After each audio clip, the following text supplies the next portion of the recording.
The stars had always been silent. For 300 years, humanity had spread across 12 star systems, building colonies on distant worlds and dreaming of a future among the cosmos. They had met other species along the way, traded with some, and learned that the galaxy was far older and far more dangerous than they ever imagined. But nothing prepared them for the day the silence was broken by a warning. Admiral Catherine Cole stood on the bridge of the carrier Resolute Dawn, watching the endless black through the observation windows. She was a woman of 53 years, her dark hair streaked with gray, her face marked by decades of service in the void.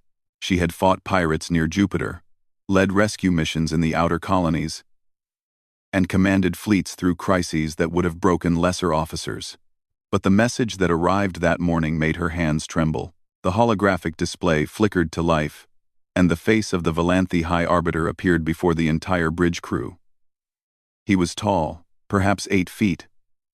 With scales that shimmered between purple and black, his eyes were like polished obsidian, cold and ancient, and utterly without mercy. When he spoke, his voice carried the weight of 40,000 years of conquest. "Humans," the Arbiter said, his tone flat and indifferent.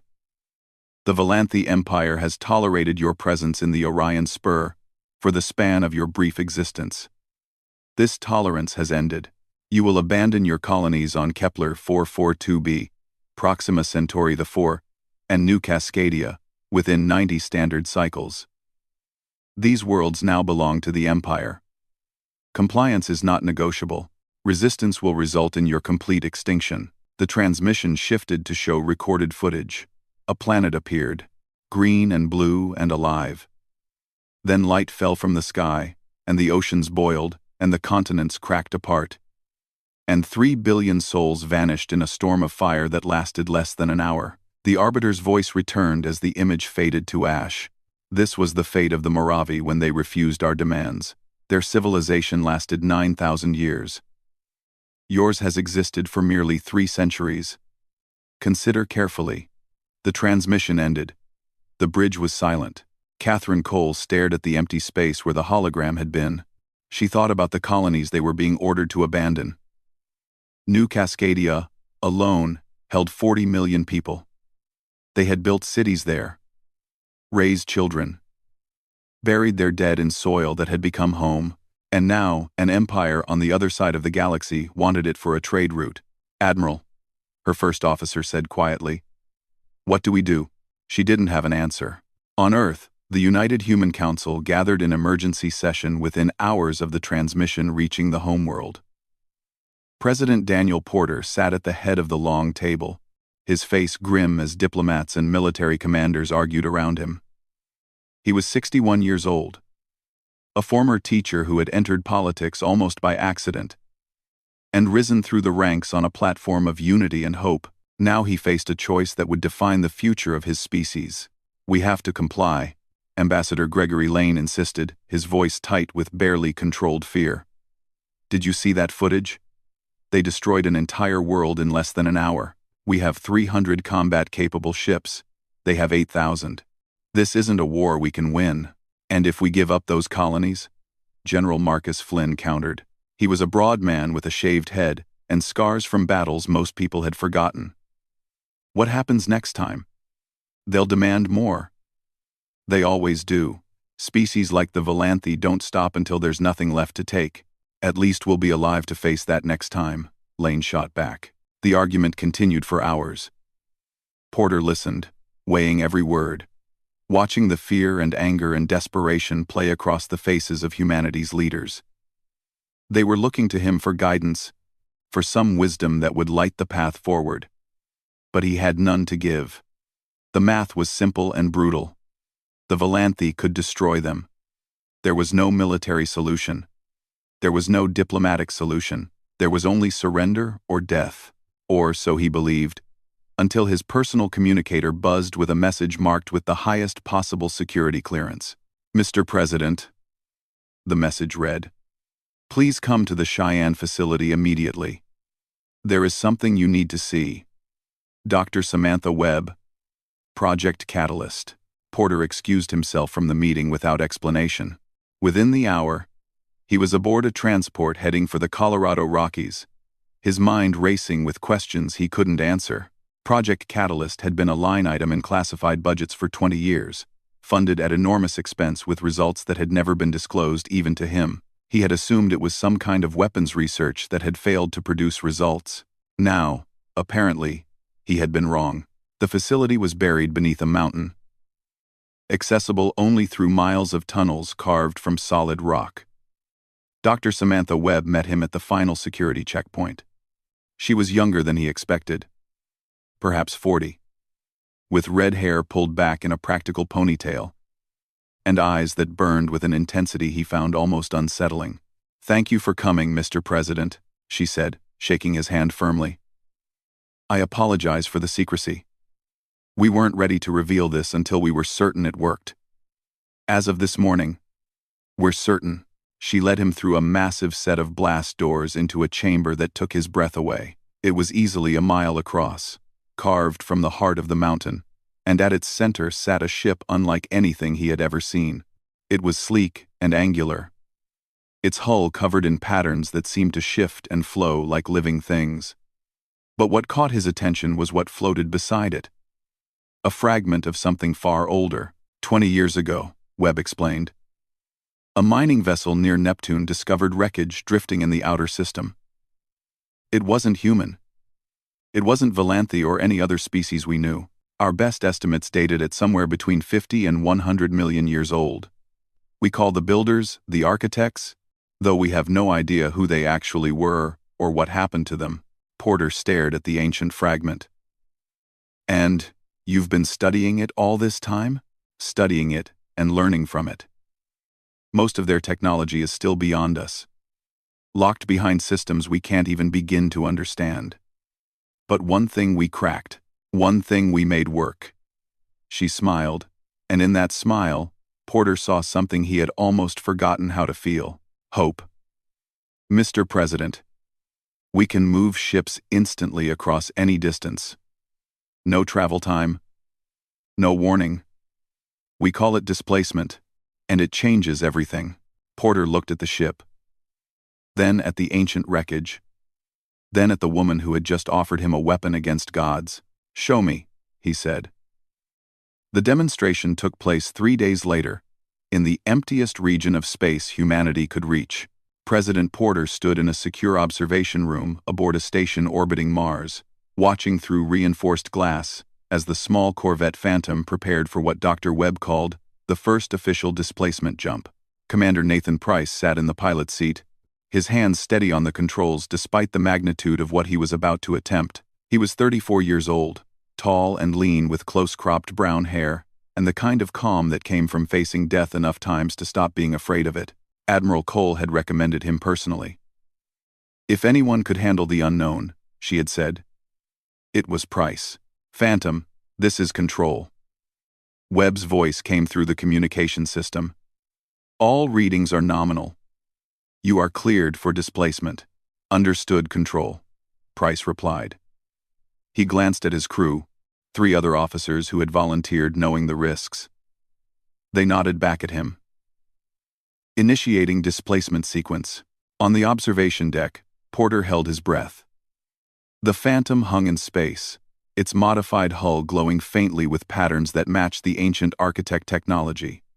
Then, without warning, without sound, without any visible effect at all, the ship simply vanished. One moment it was there, the next, empty space. "Phantom, report status," Webb said, her voice tight with anticipation. For 3 seconds, there was silence. Then Price's voice returned, clear and strong, despite the impossible distance. "Control. This is Phantom. We have arrived at designated coordinates in the Alpha Centauri system. All systems nominal. Crew is unharmed. We experienced no sensation of movement whatsoever. It was like blinking. One moment we were there, and then we were here." The observation deck erupted in cheers. Porter leaned against the window, his mind struggling to process what he had just witnessed. Alpha Centauri was over 4 light-years away. At humanity's fastest conventional speeds, the journey would take decades. The Phantom had made it in less time than it took to draw a breath. "Dr. Webb," he said quietly, "can this be scaled?" She nodded, her eyes bright with triumph. "We believe so, Mr. President. The power requirements increase with mass. But we've already begun designing systems for larger vessels. Given enough time and resources, we could retrofit our entire fleet." "How much time? For full deployment?" "Months. Maybe a year." Porter shook his head. "We have 90 cycles. Roughly 3 months in our calendar. What can you give me in 3 months?" Webb paused, calculating. "If we pull resources from every other project, if we work around the clock, if we cut corners we probably shouldn't cut, we might be able to equip 50 to 70 ships with displacement capability. Maybe a few more if we're lucky. Then do it. Whatever you need, you have it. This is now humanity's highest priority." While the secret work continued beneath the mountains and in hidden shipyards scattered across human space, the public face of the crisis played out very differently. The Valanthi ambassador, a creature called Sethrix, arrived on Earth to personally oversee what he expected to be humanity's capitulation. Sethrix was smaller than the High Arbiter but no less imposing. His scales were a deep green that shifted to gold in certain lights, and he carried himself with the absolute confidence of a being who had never encountered anything he could not destroy. He toured human cities with an escort of armed guards, examining the architecture and technology with barely concealed contempt. "Your species is young," he told President Porter during a formal reception in Geneva. "You have accomplished much in your brief time among the stars. It would be a shame to see all of this reduced to ash." Porter smiled politely, hiding the fury that burned in his chest. "We appreciate the Empire's consideration in giving us time to relocate our people." "The Empire is generous," Sethrix agreed, entirely missing the sarcasm. "Most species are not given warnings. The Moravi, for example, refused our first request for territorial concession. We did not make a second request, so I understand." The ambassador studied Porter with those cold, alien eyes. "You are handling this well, President. Most leaders in your position would be desperate, panicked. You seem almost calm." "My people are resilient. We adapt to circumstances. Adaptation is admirable," Sethrix said. "But there are some circumstances to which adaptation is impossible. I hope you understand that." Porter understood perfectly, and he also understood that every day the ambassador spent on Earth observing human compliance was another day the Phantom's technology could be replicated, tested, and installed on warships that would soon reshape the balance of power. Admiral Catherine Cole received her new orders through channels so secure they didn't officially exist. She was to report to a facility in deep space, beyond the range of any known Valanthi sensors, where the real preparations for war were taking place. What she found there took her breath away. A fleet was gathering in the darkness between stars. Cruisers and destroyers and carriers floated in formations that grew larger every day, their hulls being modified with technology that glowed with patterns older than human civilization. Engineers worked in zero gravity, cutting and welding and installing systems that most of them barely understood. The desperation was palpable, but so was something else. Something that felt almost like hope. "We're calling it Operation Shifting Tide," General Flynn told her as they floated through the Central Command vessel. "When the Valanthi come, they'll expect us to run or surrender. Instead, we're going to show them something they've never seen before." "How many ships?" Cole asked. "By the time the deadline arrives?" "We're projecting 63 with full displacement capability, another 100 with partial systems that can make short jumps. It's not enough to win a conventional war against 8,000 enemy vessels, but we're not planning to fight a conventional war." Flynn pulled up a holographic display showing Valanthi space, vast and sprawling across hundreds of light-years. Red dots marked military installations, communication hubs, and command centers. There were thousands of them. "The Empire's strength is their ability to project power across enormous distances," Flynn explained. "They've spent 40,000 years building infrastructure to support that. But it all assumes that no enemy can strike their core systems directly. Their homeworld hasn't seen combat in 20,000 years. Their central command hasn't been threatened in even longer. They've forgotten what it feels like to be vulnerable." Cole studied the display, understanding slowly dawning. We're not going to fight their fleet. We're going to make their fleet irrelevant. One moment, they'll be preparing to crush a primitive species that couldn't possibly resist them. The next moment, they'll be realizing that we can appear anywhere in their territory, at any time, without warning. That changes everything. For the first time since the Arbiter's message arrived, Cole felt something loosen in her chest. It wasn't confidence exactly. The odds were still terrible, the risks enormous, the margin for error almost non-existent. But it was possibility. A chance. A path forward that didn't end in extinction or slavery. When do we move? She asked. When they do. Let them fire the first shot. Let them think they've already won. And then we show them what humanity can really do. 60 cycles remained until the deadline.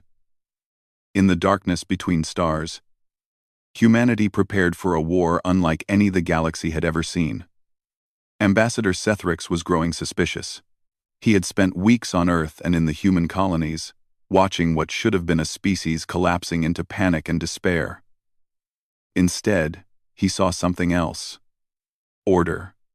Purpose. A strange calmness that made no sense given the circumstances. Reports from Valanthe intelligence agents scattered throughout human space painted an unusual picture. Ships were moving in patterns that didn't match evacuation protocols. Installations were going dark, their communications simply ceasing without explanation.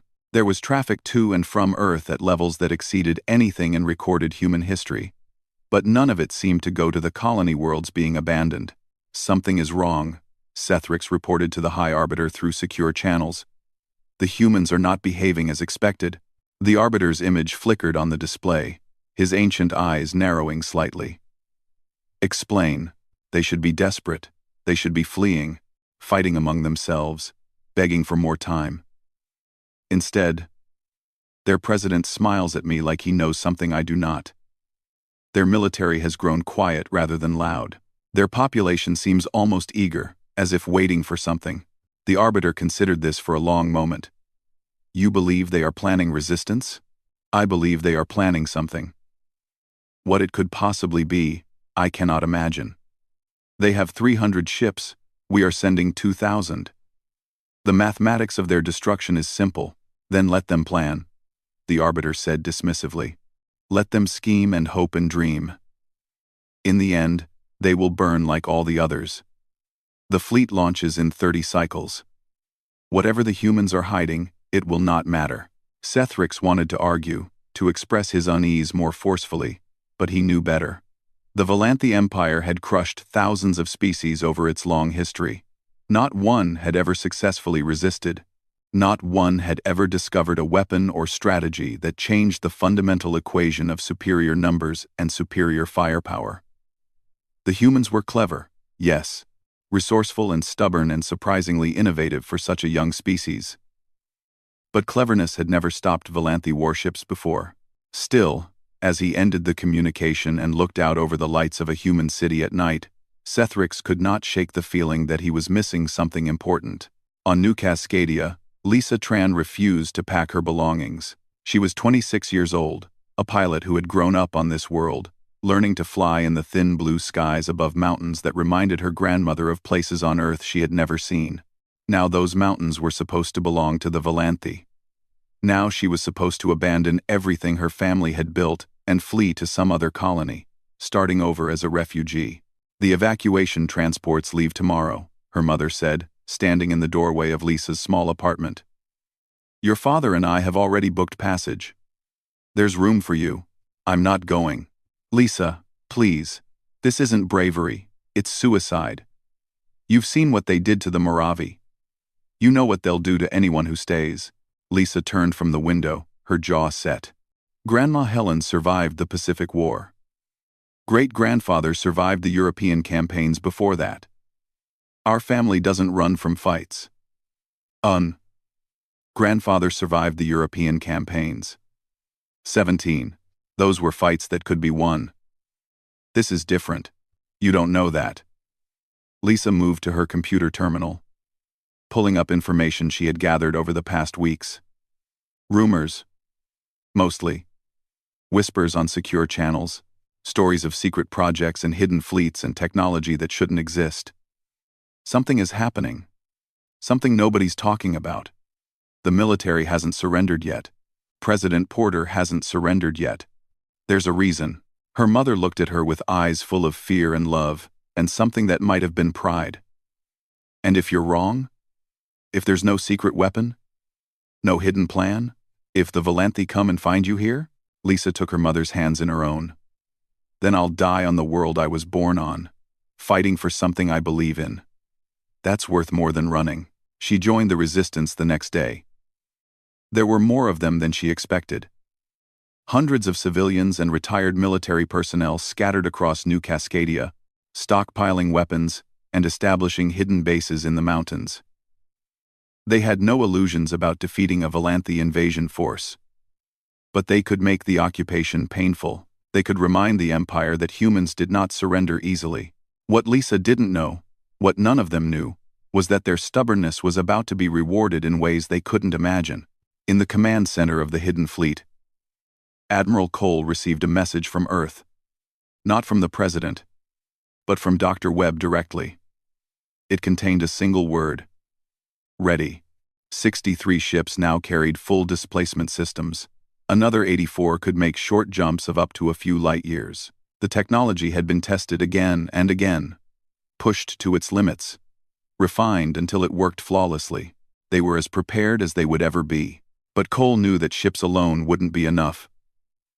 The Valanthi fleet was still vastly larger. In a straight fight, they would still lose. The plan required something else, something that would strike at the heart of Empire's confidence and shatter their belief in their own invulnerability. General Flynn, she said, studying the tactical displays that showed Valanthi space in terrifying detail. How are the infiltration teams? Flynn nodded, his face grim. 47 teams deployed and in position. Communication hubs, sensor arrays, military command centers. They've been in place for 2 weeks now, just waiting. The Valanthi have no idea they're there. And the package for their homeworld? Ready, a single probe, completely harmless.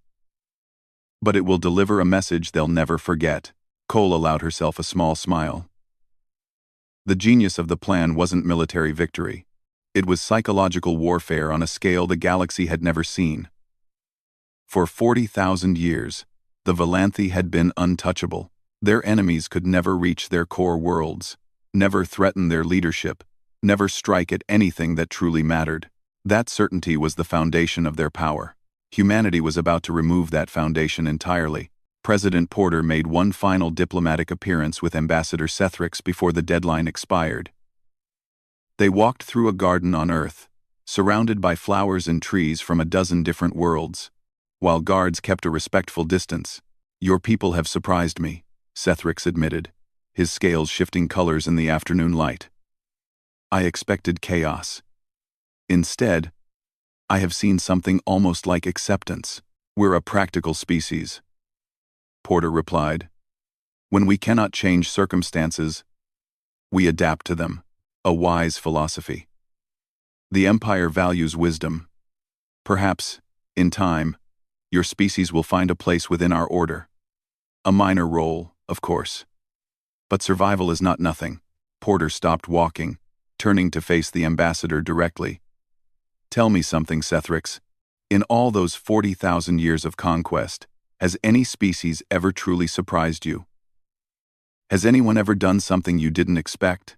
The ambassador tilted his head. Curious. Surprise is rare. Most species follow predictable patterns. They fight, they flee, they beg, they die.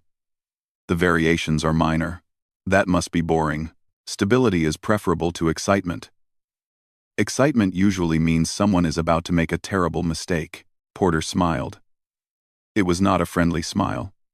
I suppose you're right about that. Someone is definitely about to make a mistake. I hope you enjoy the next few days, Ambassador. They're going to be memorable. 2024. Sethrix watched the human president walk away, his unease growing stronger with every step. Something was very wrong, and in 30 cycles, When the Valanthi fleet arrived to enforce the Empire's will, he had a terrible feeling that he was going to find out exactly what it was.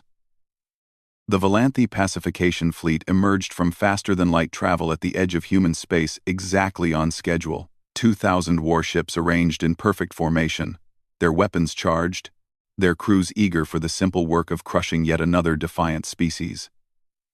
At the center of the formation flew the flagship Eternal Dominion, and on its bridge stood High Commander Vorath himself.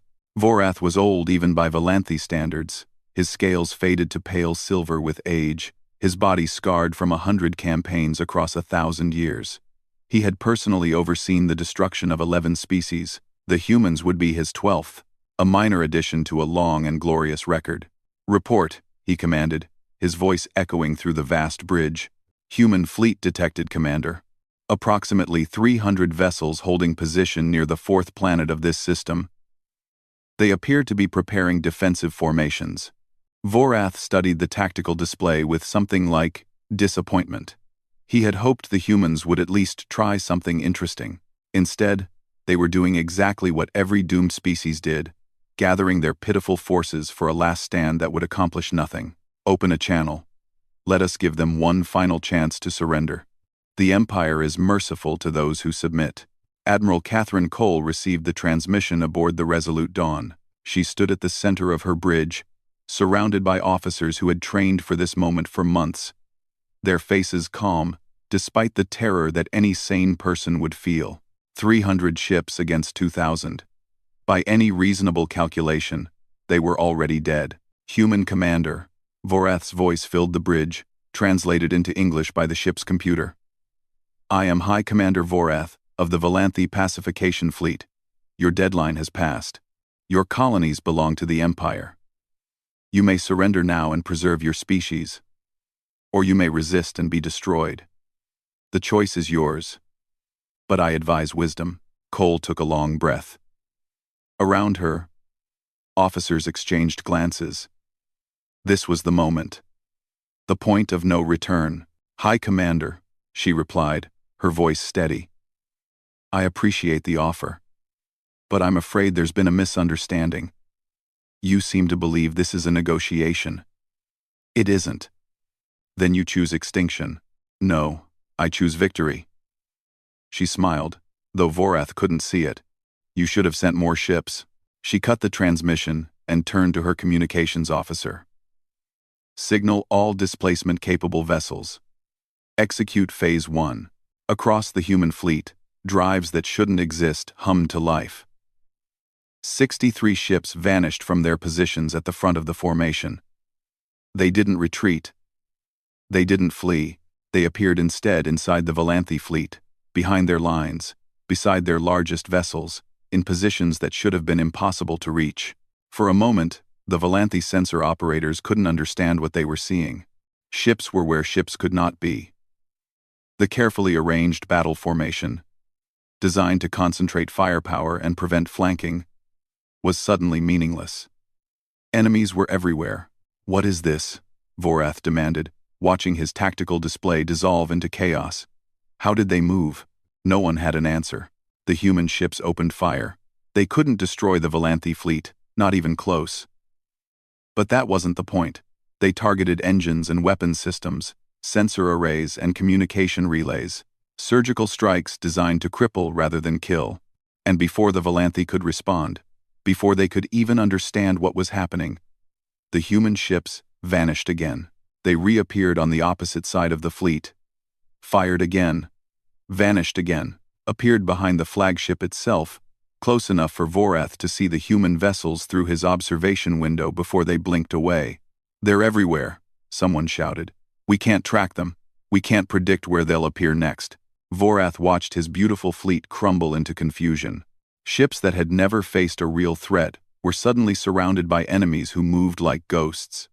Captains screamed for orders. Formations collapsed. Vessels that had never known fear discovered it for the first time in their existence.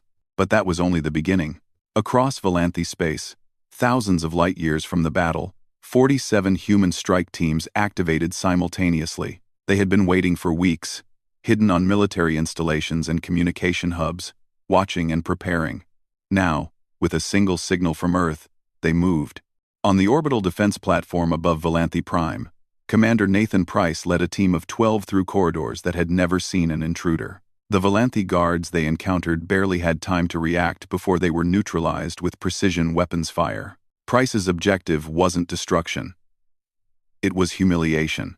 "Package is in position," he reported through a secure channel that bounced through a dozen displacement relays to reach Earth. "Ready for deployment." "Proceed," came the reply. The human teams didn't destroy the installations they infiltrated. They disabled them. Security systems went dark. Communication networks went silent. Sensor grids that had monitored Volanthi space for millennia suddenly showed nothing but static. In less than an hour, the Empire's ability to coordinate its forces was reduced by 40%. And then came the final message. In the High Council chamber on Volanthi Prime, where the most powerful beings in the known galaxy gathered to rule their vast domain, a small human probe materialized out of nothing. It simply appeared, floating gently above the ancient stone table where emperors had signed treaties and ordered genocides for 40,000 years. The council members stared at it in shock. This was impossible. Nothing could reach this chamber. Nothing could bypass the defenses that surrounded their homeworld. Nothing could simply appear without warning in the heart of their power. The probe projected a hologram. President Daniel Porter's face filled the chamber. Calm and steady. "Members of the Volanthi High Council," he said, "by now, you are aware that your pacification fleet is in disarray. You are aware that many of your military installations have been compromised. You may be wondering how this is possible. The answer is simple. We can reach you. Anywhere. Anytime. Without warning." He paused, letting the words sink in. "This probe carries no weapons. We are not here to destroy your homeworld or assassinate your leaders. We could do both, but we choose not to. We are offering you something your empire has never offered any species it encountered. A choice. End this war now. Withdraw your fleet. Negotiate with humanity as equals. Or continue fighting and discover just how many places we can reach that you thought were safe." The hologram flickered off. The probe went silent. In the chamber, surrounded by the most powerful beings in the galaxy, there was only stunned silence.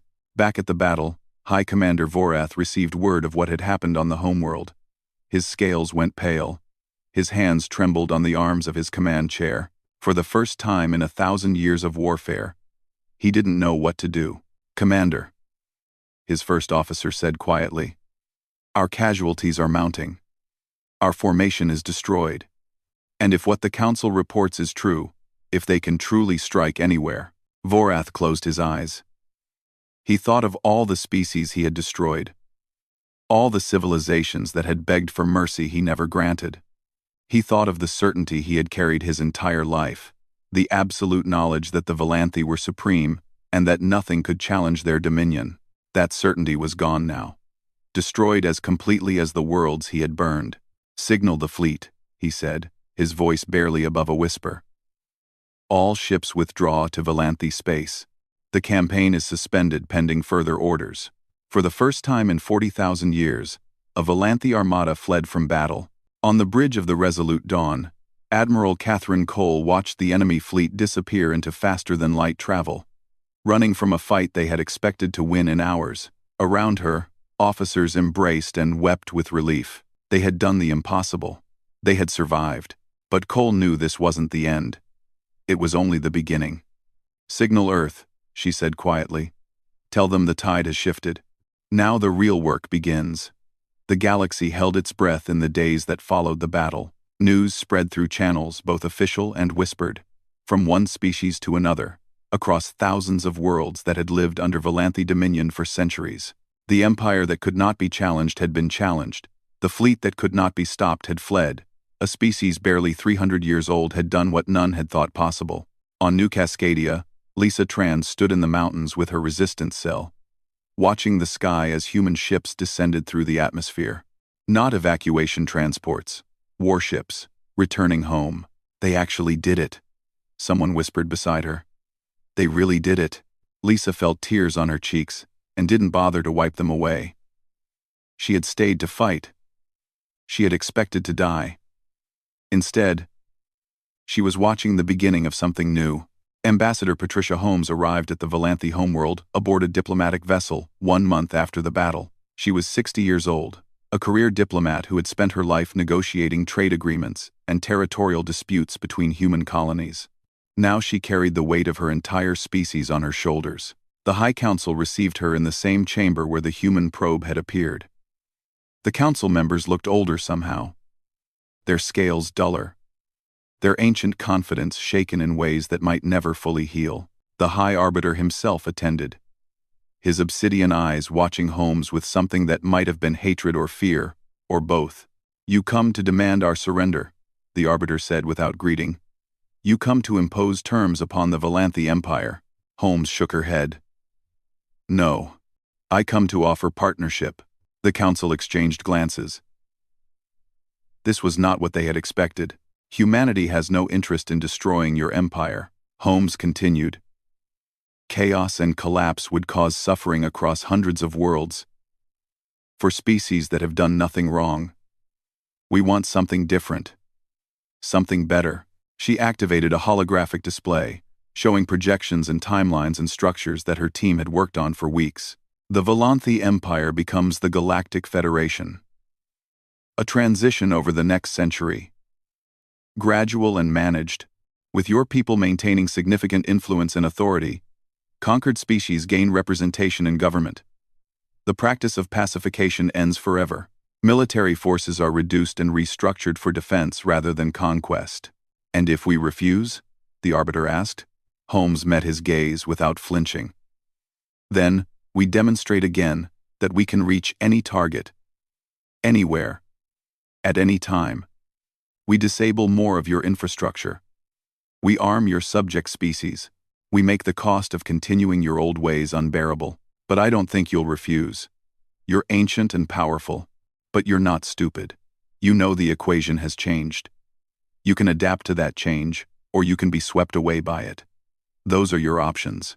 The negotiations lasted months. There were threats and setbacks and moments when it seemed everything would collapse. But in the end, the mathematics were simple.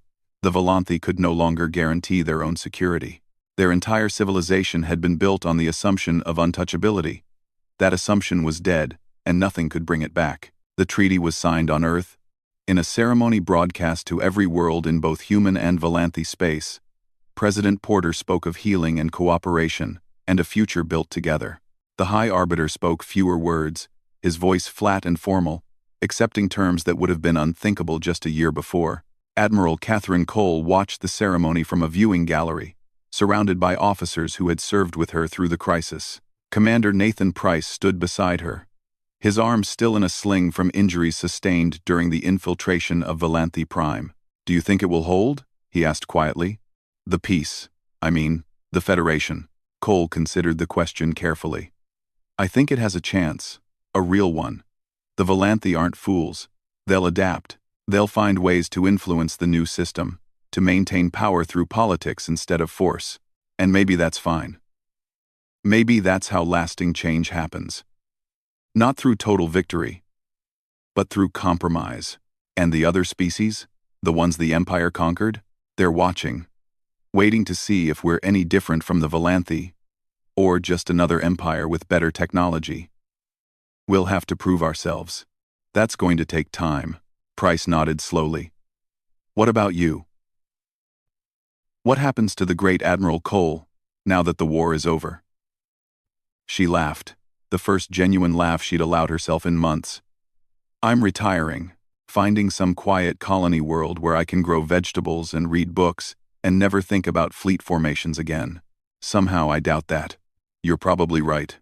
On New Cascadia, now confirmed as permanently human territory, Lisa Tran received a medal she didn't feel she deserved. She had stayed to fight, but the fight had never come to her. Still, the ceremony mattered.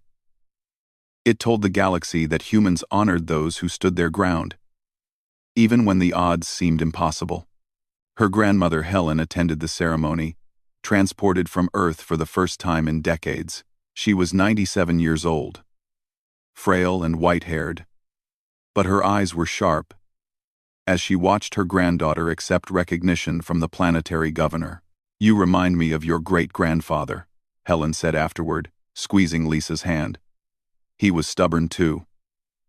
Refused to back down from anything, no matter how scared he was. Were you proud of him?" "Every day.